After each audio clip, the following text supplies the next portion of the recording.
स्वागत है साथियों आप सभी का। आज अपनी बात करेंगे कि आरएस मेंस के जो एग्ज़ाम हुए हैं, वो उनका सोर्स क्या है? बहुत सारे लोग पूछ रहे हैं कि सोर्स कहाँ से आया और कई लोग दावा कर रहे हैं कि नहीं यहाँ से आ गया, इस बुक से आया है, उस बुक से आया है। तो उन सभी मैटर पे अपने बात करेंगे और अपने क्वेश्चन वाइज़ देखेंगे कि ये क्वेश्चन कौन-सी बुक में था, ये या क्वेश्चन कौन-सी बुक में था। और बाकी जो अपने रेगुलर नोट्स पढ़ते हैं, क्या उनमें से ये क्वेश्चन था या नहीं था? तो ईमानदारी से अपनी देखेंगे, ऐसा नहीं किसी अपनी कोचिंग के लिए हीन भावना है कि ऐसा कुछ। अपने तो जो ओरिजिनल बात है उसी पे बात करेंगे। तो अपन देखते हैं कि कौन से क्वेश्चन किस बुक से आया है। तो सबसे पहले अपने पेपर 1 की बात करते हैं आज। ये पेपर 1 है और पेपर 1 को स्कैनिंग में आरपीसी से छोटी-सी शायद मिस्टेक हुई है, क्योंकि 1 नंबर और 2 नंबर जो क्वेश्चन था वो पेज स्कैन नहीं किया। चलो कोई बात नहीं, अपने क्वेश्चन नंबर 3 से स्टार्ट करते हैं। कि क्वेश्चन नंबर 3 है कि बौद्ध और जैन संहिताओं में वर्णित धर्म किस प्रकार भिन्न थे? ये क्वेश्चन किसी भी अगर आप समझ के आधार पे था। कोई भी अगर आप हिस्ट्री की बुक पढ़ते हैं तो उसमें आराम से ये क्वेश्चन हो जाएगा। कोई बात 3 कठिया पत्ती कोई भी जैसे ये अगर आप स्पेक्ट्रम पढ़ते हैं, अपने एक स्पेक्ट्रम बुक लेके चल लेते हैं, तो स्पेक्ट्रम में आराम से हो जाएगा। ये भी स्पेक्ट्रम से हो जाएगा। एक्सप्लेन्ड यूनिवर्सल प्रीस्टहुड, ये क्वेश्चन मैंने तो आज तक नहीं पढ़ा। मैंने स्पेक्ट्रम भी पढ़ी है और इधर अपने जो बिपिन चंद्रा सर की बुक आती है वो भी पढ़ी है, और इधर आरबीएससी की बुक में मुझे नहीं मिला ये कहीं।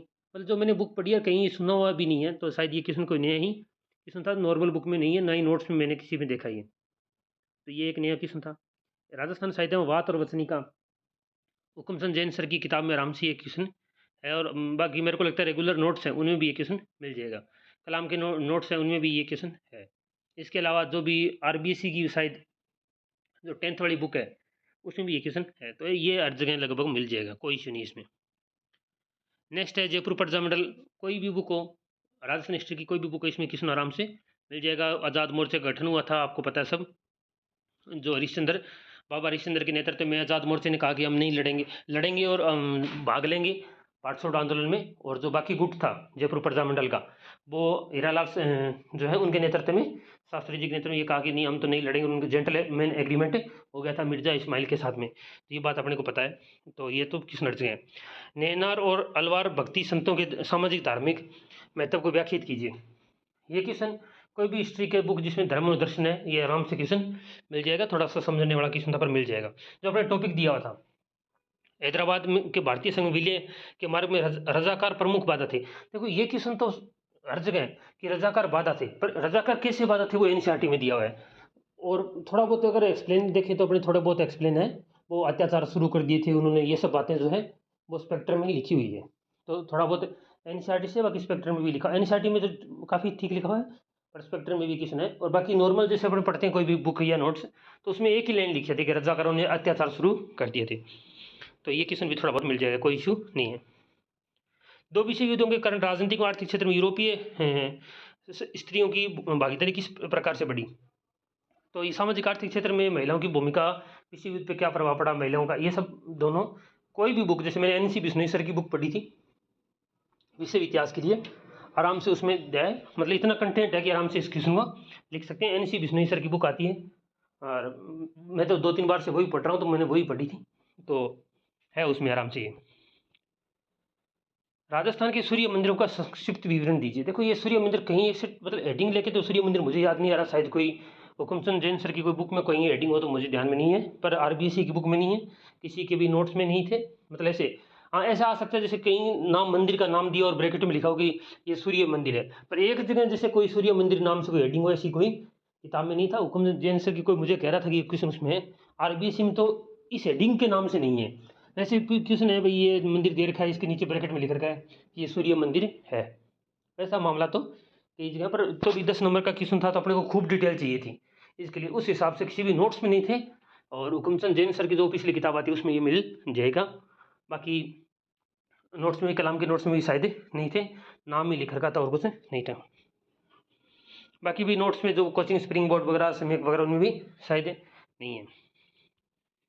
विश्व की संस्कृतियों में भारतीय संस्कृति की निरंतरता एक अन्य विशिष्टता है। ठीक है, ये क्वेश्चन सोचने वाला था, इसमें कोई किसी के नोट्स की जरूरत नहीं है, ये तो एक कंबाइंड प्रश्न था जो आपने सोचना था।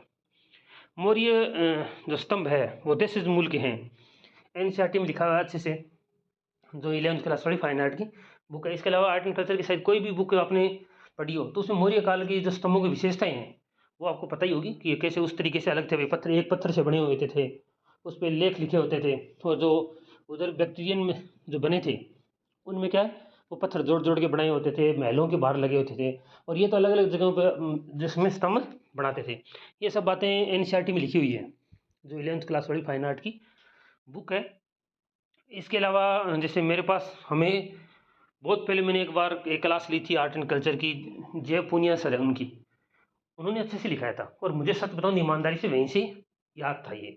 ठीक है, मतलब मैंने एनसीईआरटी वाला मुझे याद नहीं रहा, पर जो जैन पूनिया सर ने कोई 15-17 पेज के नोट्स थे, वो मैंने आर्ट एंड कल्चर के नोट्स थे, तो वहाँ से मेरे को ये क्वेश्चन अच्छे से क्लिक हुआ, और लिखवाया हुआ था उनका उल्टा कलम बना के, ऐसा कुछ था। तो वो आराम से ढंग से वो मेरे को डायग्राम अभी मेरे वो आपको शेयर करूँगा मैं टेलीग्राम पे। वो ये क्वेश्चन जो मैंने बहुत मतलब 18 के नोट्स थे उस टाइम के, और 17-18 वहाँ से ये क्वेश्चन था।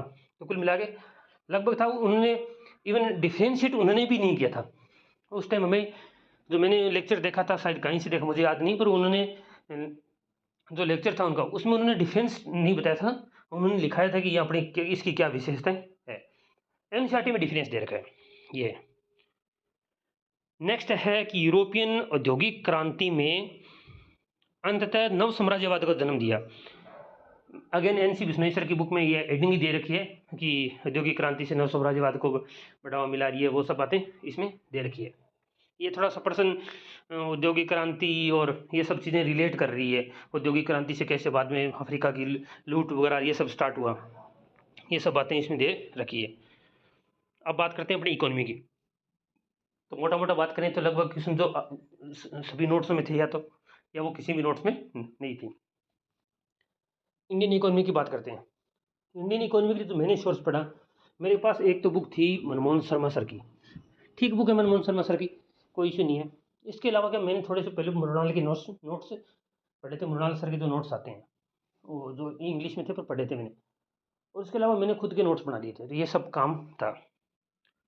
तो पहला प्रश्न है, केंद्रीय सरकार के गैर राजस्व में क्या समाविष्ट होता है। ये क्वेश्चन अच्छे से मनमोहन शर्मा सर की किसी भी बुक में देख लो, आप मिल जाएगा आराम से। ये नेक्स्ट 16 नंबर का क्वेश्चन है, अगेन ये कर्नोलॉजी में आराम से मिल जाएगा। करंट का क्वेश्चन था, कर्नोलॉजी आप बजट में देखोगे तो शायद जनवरी फरवरी की या मार्च की कर्नोलॉजी, ऐसा कुछ अप्रैल की कर्नोलॉजी में जो अंतरिम बजट दे रखा है, उसमें आराम से मैं ये बता सकता हूँ कि लेफ्ट साइड में पेज है, और उस पेज के मिडल में ये चीज़ लाइन में लिखी हुई है, आराम से ये वहाँ पे मिल जाएगा। ठीक है, भारतीय रिजर्व बैंक पढ़ा, आराम से किसी भी बुक में मिल जाएगा। नेक्स्ट प्रश्न, ज्ञान संकल्प पोर्टल जो इकोनॉमिक सर्वे है उसमें मिल जाएगा। जननी सुरक्षा योजना, अगेन बहुत ही कॉमन प्रश्न, किसी भी बुक में मिल जाएगा, और अपने इकोनॉमिक सर्वे में भी मिल जाएगा। किसान संपदा योजना, सबसे बड़ी बात, इसको किसी को एक पेज में लिखना था, और किसान संपदा योजना के बारे में काफ़ी डिटेल लिखनी थी। ये नहीं, ये किस्म सॉरी आगे एक अलग था, किसान संपदा योजना, अगेन इकोनॉमिक सर्वे में अच्छे से दिया है। किसान संपदा योजना क्या किससे संबंधित है, ऑर्गेनिक फार्मिंग से रिलेटेड ये सब है। निवेश संवर्धन ब्यूरो क्या का कार्य क्या है, ये क्वेश्चन आपको अगेन इकोनॉमिक सर्वे में मिल जाएगा। इकोनॉमिक सर्वे में निवेश संवर्धन ब्यूरो ये सब ब्यूरो आते हैं, उनकी हेडिंग दी होती है, वहाँ से आराम से क्वेश्चन कर सकते हो। स्वामित्व योजना अगेन इकोनॉमिक सर्वे में अच्छे से दिया हुआ, मैप बनाते हैं उसमें ये सब बातें दी हुई है। भारत की राष्ट्रीय लॉजिस्टिक पॉलिसी, अगेन इस बार की इकोनॉमिक सर्वे, मतलब इस बार की नहीं, अभी जो आई है, उससे पहले जो इकोनॉमिक सर्वे थी पिछले साल की, उसमें आराम से नेशनल लॉजिस्टिक पॉलिसी बॉक्स बना के दिया हुआ है कि उसमें कुछ टारगेट है कि आस पास 8% तक उसका लॉजिस्टिक वे रखेंगे, ऐसा कुछ टारगेट्स हैं, वो उसमें आराम से दिया हुआ है। और इसके अलावा ट्रैकिंग ट्रेसिंग और ये सब अपने उसको, ये जो कॉस्ट है उसको कम करने का प्रयास करेंगे। नेक्स्ट है छठे वित्त आएगी, again Rajasthan economic survey. Next है प्रधानमंत्री फसल बीमा योजना। देखो ये किसान की बात कर रहा था, वो किसान संपदा से कंफ्यूज हो गया ना, ये किसान था, इसमें क्या था कि 10 नंबर में लिखना था वहाँ पे, और पेज था इतना, तो ये और इतना ये, मतलब 1.5 पेज हो गया लगभग। तो ये योजना तो दी हुई है, राजस्थान इकोनॉमिक सर्वे में दी हुई है, इंडियन इकोनॉमिक सर्वे में दी हुई है, कोई भी कोचिंग नोट्स में भी 4 लाइनें मिल जाएगी, पर बात 4 लाइनों से नहीं बन रही थी, बातें और ज़्यादा डिटेल में लिखनी थी। तो कहीं ना कहीं इंडियन इकोनॉमिक सर्वे और जिसने राजस्थान इकोनॉमिक सर्वे दोनों देखी ढंग से, तो उसने खूब ठीक ठाक लिख दिया होगा। और फिर उसने अंतरिम बजट देखा है, क्योंकि अंतरिम बजट में क्या किया गया, सारथी पोर्टल 14447 जो किसान हेल्पलाइन नंबर है वो इसमें जारी किए हैं। तो एक दो लाइन उससे भर लेते हुए 1447 हेल्पलाइन नंबर जारी किए हैं। सारथी पोर्टल है, एक LBM पोर्टल है। ये करंट और दोनों सर्वे अगर किसी का पड़ा होता तो ये किसान आराम से हो जाता। मैंने वो मौके का वो बाई चांस पढ़ा हुआ था तो मामला सेट ठीक ठाक हो गया। नेक्स्ट करते हैं तो ये है NDC वाला। ये क्वेश्चन आराम से टू द पॉइंट सीधा सीधा इकोनॉमिक सर्वे में दिया हुआ है। इंडियन इकोनॉमिक सर्वे में किसी भी नोट्स की जरूरत ही नहीं है। और जल क्षेत्र आजीविका सुधार परियोजना अगेन ये सारी की सारी चीज़ें राजस्थान इकोनॉमिक सर्वे में दी हुई है। ठीक है, बस बात इतनी थी कि डाटा बहुत ज़्यादा लिखने थे क्योंकि एक पेज जो छोड़ा हुआ था तो बहुत ज़्यादा डाटे अपने याद रखना पड़ता है। इतना याद है किसी को था नहीं मौके का। थोड़ी बहुत दो दो तीन तीन लाइनें सबको याद है थी। अब अपनी बात करते हैं सोशियोलॉजी की। सोशियोलॉजी में नेक्स्ट है वेस्ट टॉक्सिकेशन। किसी भी नोट्स में नहीं था, मतलब किसी भी कोचिंग के नोट्स में पर्सन नहीं है। कोई ऐड करते वो अलग बात है, पर किसी भी कोचिंग के नोट्स में नहीं था। तो ये क्वेश्चन आराम से अलग ही क्वेश्चन था ये। नेक्स्ट है अर्जुन अपादुराई द्वारा वैश्विक समाज के संदर्भ में, मतलब ये इनका नाम ही नहीं होगा किसी में। इन्होंने इस बारे में क्या बोला वो तो अलग बात है, बाकी तो इन्होंने कुछ बोला ही, मतलब ये तो मिलेगा ही नहीं कहीं। तो अगेन कहीं भी किसी भी नोट्स में नहीं था। कैजुअल एम्प्लॉयमेंट, ये यहाँ तो नहीं मिलेगा। एम्प्लॉयमेंट वाले किसी भी जो है ना अपने जितने भी नोट्स वगैरह उसमें नहीं मिलेगा, पर इकोनॉमी के नोट्स में मिल जाएगा। तो आप मान सकते हो कि पढ़ा हुआ आराम से नोट्स मिलने वाला क्वेश्चन ये है। निर्धनता की संस्कृति है, ये क्वेश्चन अगेन आपको सोशियोलॉजी के नोट्स में नहीं मिलेगा और ना ही कहीं मैंने पढ़ा आज तक। अब एक्चुअली क्या, मैंने MA की थी सोशियोलॉजी में, कुछ अभी कंप्लीट हुई है, तो मैंने ऐसे ही उसमें सोशियोलॉजी सब्जेक्ट मैंने पढ़ा हुआ था मौके का। वो क्यों पढ़ा हुआ था, क्योंकि वो मैंने MA की थी तो उसके लिए 1 वीक सीरीज पढ़ी थी 7-8। उसमें कहीं ना कहीं पढ़ा था, पूरा एग्जाम्पल देके समझाया था कि भाई कोई भी आदमी है वो जब ये स्वीकार कर लेता है कि वो तो गरीब ही रहेगा, ठीक है, तो वो वहाँ पे गरीबी कल्चर मतलब एक संस्कृति के रूप में उसको स्वीकार कर लेता है कि चलो ठीक है गरीब ही हैं अपने। तो उस प्रकार की जो समझ थी, तो वहाँ से मेरा पर्सन सी हुआ, पर मेरा इधर नहीं पढ़ा हुआ था, मतलब RS से सिलसिले में मेरा कहीं नहीं पढ़ा हुआ ही था। ये सामान्य पर्सन है, आराम से कोई भी कलाम के नोट्स में ये है, बाकी भी स्प्रिंग बोर्ड के नोट्स में भी है। किस प्रकार जाति व्यवस्था के खंडात्मक विभाजन को प्रस्तुत करती है। जाति व्यवस्था समाज के खंडात्मक, आराम से कोई भी आदमी लिख सकता है हर नोट्स में। समझ के आधारित किस्म था, डायरेक्ट किस्म तो नहीं मिलेगा ऐसा, पर वैसे अपने लिख सकते हैं, कोई बात नहीं है। ग्रासीय जनजाति की सामाजिक आर्थिक प्रोफाइल, सामाजिक आर्थिक प्रोफाइल आगे हर नोट्स में हर बुक में, और चाहे आप हरिमोहन सक्सेना सर की जियोग्राफी की बुक पढ़ी हो, चाहे आपने सोशियोलॉजी का स्प्रिंग बोर्ड का नोट्स पढ़ा हो, चाहे सोशियोलॉजी का आपने कलाम का नोट्स पढ़ा हो, ठीक है, किसी भी नोट्स में पढ़ा हो आप आराम से क्वेश्चन कर दोगे। उत्पाद portfolio, depth of production portfolio, उत्पाद की जैसे ये ना डेप्थ ऑफ, मैंने लाइन ऑफ प्रोडक्ट पढ़ा, मतलब जैसे एक जैसे कि प्रोडक्ट होते हैं, जैसे सर्फ एक्सल है, सर्फ एक्सल आता है, उसमें अलग अलग सुपर एक्सल आता है, ऐसे अलग अलग नाम से सर्फ है वो सारी डिटर्जेंट ही, पर अलग अलग नाम से कई प्रोडक्ट आते हैं। तो ये बात मैंने पढ़ी हुई थी, पर डेप्थ ऑफ प्रोडक्ट जो ये जो शब्द लिखा है डेप्थ और प्रोडक्शन पोर्टफोलियो, ये थोड़ा सा इस तरीके का मेंशन नहीं था। और ये मैंने कोई नोट्स लेक्चर देखे थे कोई किसी मैडम के जो वैसे, तो उनमें उन्होंने थोड़ा बहुत बताया था, तो वहाँ से ये क्वेश्चन थोड़ा बहुत सही हुआ। मेरे को लगता है 1 नंबर मुश्किल से भी आएगा, तो आ जाए, पर पॉइंट 75 के करीब नंबर आएगा, तो थोड़ी बहुत बातें सही लिखी गई है। बाकी क्वेश्चन किसी रेगुलर नोट्स में नहीं था, जैसे मेरे पास स्प्रिंग बोर्ड के नोट्स थे, नहीं था उसमें। समय के भी नोट्स मैंने पढ़े, नहीं था उसमें। समय के नोट्स में थोड़ा बहुत भी किसी भी नोट्स में ये शब्द यूज नहीं है। पूंजी की संरचना की अप्रासंगिकता, किसी भी नोट्स में नाम ही नहीं है इसका। कोई कह रहा है कि मैं इस नोट्स में था, उस नोट्स में था, किसी भी नोट्स में नहीं था। 2-3 नोट्स मैंने पढ़े थे, 1-2 पिछली बार पढ़े थे, तो ऐसा करके किसी बुक में नहीं है। RBT वाली बुक में नहीं है, आशीर्वाद वाली बुक शायद बुक में भी नहीं है, तो नहीं है। ये आया कहाँ से था, ये दोनों बता देता हूँ। जो ये था उत्पाद की गहराई, ये थोड़ा बहुत NCERT में लिखा हुआ है, थोड़ा बहुत। जो पूंजी की अप्रासंगिकता है ये इग्नू के नोट्स में है, लिखा हुआ है। जो कैपिटल स्ट्रक्चर वाला चैप्टर है इग्नू का, उसमें आराम से इररिलेवेंस ऑफ लिखा हुआ है। नेक्स्ट है path goal theory of leadership, पथ लक्ष्य नेतृत्व के पथ लक्ष्य सिद्धांत। देखो ये क्या एक्चुअली क्या हुआ, ये जो OU विश्वविद्यालय है, लिखा तो था उसमें समस्या केंद्रित, जो मानव वो जो कर्मचारी केंद्रित और जो ये सब लिखा हुआ था, पर एग्जैक्टली ये शब्द यूज नहीं किया हुआ था उसमें। फिर इग्नू के नोट्स में ये शब्द यूज़ किए हुए हैं, path goal theory of leadership. तो अगर किसी ने जैसे वहाँ जाके कोई कोई आदमी रमेश है, अपने को बोला कि आपका अननोन आदमी है, जिसको कहा कि एक अननोन आदमी मिलेगा जिसका नाम रमेश है। अगर कल को वो अननोन आदमी अपने कोई अननोन अपने को खड़ा दिखता है, अपने पूछते हैं कि क्या नाम है तेरा, भाई वो रमेश ही, उसने कहा मेरा तो नाम महेश है, तो अपने नहीं पहचान पाएंगे कि ये वो रमेश है जिसकी अपनी बात हो रही थी। तो एक्चुअली वो नाम बदल के आ गया, तो यहाँ दिक्कत आ गई। ये क्वेश्चन था, नो डाउट बहुत सारे नोट्स में था, पर पास गोल थ्योरी ऑफ लीडरशिप नहीं है। और आपको पता है जैसे मैनेजमेंट में इतना पेपर का प्रेशर होता है, तो वहाँ पे बिल्कुल अपने इतना सोच लें कि हो सकता है उससे रिलेट कर जाइए, इतना नहीं सोचा जाता। वहाँ पे अगर सीधा सीधा नाम पढ़ा होता तो अपने लिख देते हैं। तो एक्चुअली कोचिंग नोट्स में क्या हुआ कि उन्होंने शॉर्ट करने के चक्कर में या सिंपल लैंग्वेज करने के चक्कर में उसको शब्द को सिंपल किया, और आरपीएससी ने क्या किया, आरपीएससी ने जो एग्जैक्ट शब्द है उनका यूज़ किया। अभी इग्नू के नोट्स में देखना, मैं कंटेंट शेयर करूँगा आपके साथ टेलीग्राम पे, टेलीग्राम चैनल का लिंक मैं आपको भेज दूंगा, तो उसमें देखना आप आराम से, ये एग्जैक्ट यही शब्द मिलेगा, lead path goal theory of leadership. तो लीडरशिप वाला चैप्टर है इग्नू का। एंजल निवेशक अगेन किसी भी नोट्स में नहीं था ये। एंजल का ज़्यादा से ज़्यादा किसी ने इतना पढ़ के गए थे, स्टार्टअप इसे कहते हैं, 100 करोड़ 10 साल, ये सब जो चीज़ें। पर ये क्या है, सेबी की जो है ना वेबसाइट, उस पर लिखा हुआ है एंजल, मैंने अभी देखा, ठीक है। तो ये किसी ने सर्च कर लिया तो कर लिया, वो आ गया तो आ गया, नहीं तो नहीं है, तो नहीं है।